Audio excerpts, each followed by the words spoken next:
know that Australia's incoherent visa system needs urgent repair. Strong jobs growth will hinge on high levels of net migration, so the next government must act to streamline the system and fine-tune the settings. In the Mid-Year Economic and Fiscal Outlook, MYEFO, for 2021-22, the federal government has announced 1 million jobs will be created over the next 4 years. For detailed information, watch this video till the end, and yes, like and share the video, and don't forget to subscribe to our channel. Warm welcome from Brain Drain Consultants to our immigration information and news channel, A2Z Immigration Updates. With baby boomers retiring from the labor force at a rapidly rising rate, this will be heavily dependent on a strong increase in the participation rate, but MYEFO assumes this will rise only from 66.1% in November 2021 to 66.25% over the forward estimates, much lower than the current participation rate in New Zealand, where it is already 71%. It will also rely on a fall in unemployment, but MYEFO assumes this will fall only marginally from 4.6% in November 2021 to 4.25% by mid-2023, still significantly higher than just over 3.25% currently in New Zealand. These marginal improvements will not be sufficient to reach an additional 1 million jobs over 4 years. It will require a high level of net migration. Accordingly, MYEFO has revised its forecast for net migration in 2021-22 from negative 77,400 to negative 41,000, in 2022-23 from 95,900 to 180,000, and in 2023-24 from 201,100 to 213,000. The forecast for 2024-25 remains at 235,000. Net migration is the difference between long-term and permanent arrivals minus departures, irrespective of citizenship or visa type. Contrary to confused reporting in The Australian, the Permanent Migration Programme for 2021-22, i.e. permanent visas issued irrespective of whether the person is in Australia or overseas, remains at 160,000 as announced in the May 2021 budget and as delivered in 2020-21.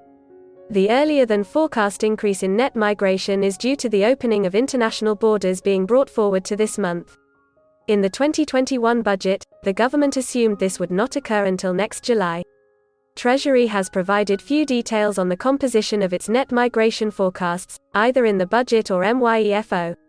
The bulk of the increase in 2022 will be people who already have visas, particularly the more than 100,000 overseas students waiting to enter.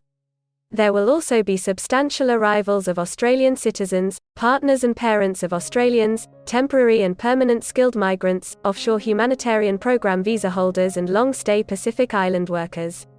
From July 2022, around 14,000 temporary graduate visa holders who were locked out of Australia due to the pandemic will arrive. These will be offset by long-term and permanent departures, particularly overseas students completing their studies and not seeking a temporary graduate visa, as well as Australian citizens and permanent residents attracted by job offers from overseas.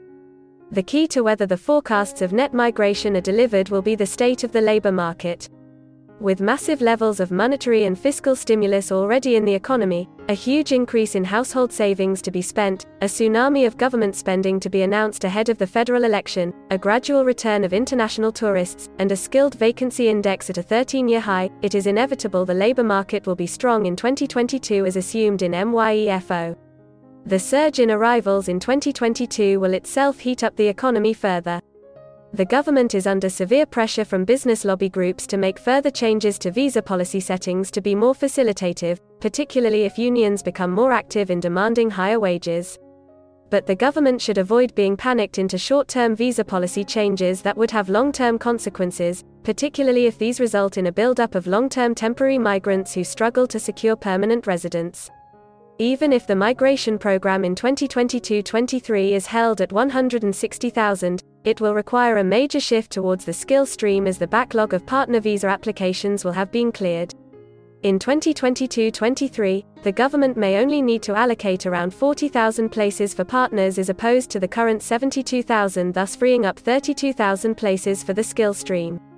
The fact that around 100,000 temporary graduates already in the country are finding it difficult to get a skilled job at a time when the skilled vacancy index is at a 13-year high should be worrying the government, the international education industry and education quality regulators.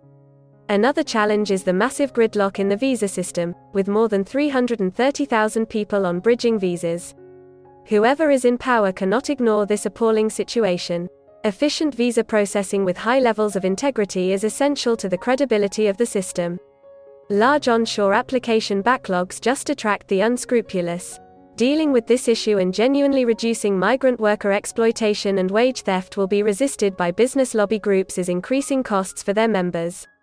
But the social cost of continuing to ignore the situation, or just paying lip service to it, will be even greater. Finally, they need to restore coherence in the visa system. Continual tweaks to satisfy this or that lobby group, including the farm lobby and the hospitality industry, have given us a visa system that is illogical and open to abuse. We hope you appreciate our efforts to provide important and accurate immigration information. Please share your feedback and suggestions in the comments section. Please like, share, and subscribe to our channel to show your support, and yes, don't forget to press the bell icon. Thank you for your valuable time, and we hope to see you again soon with another video.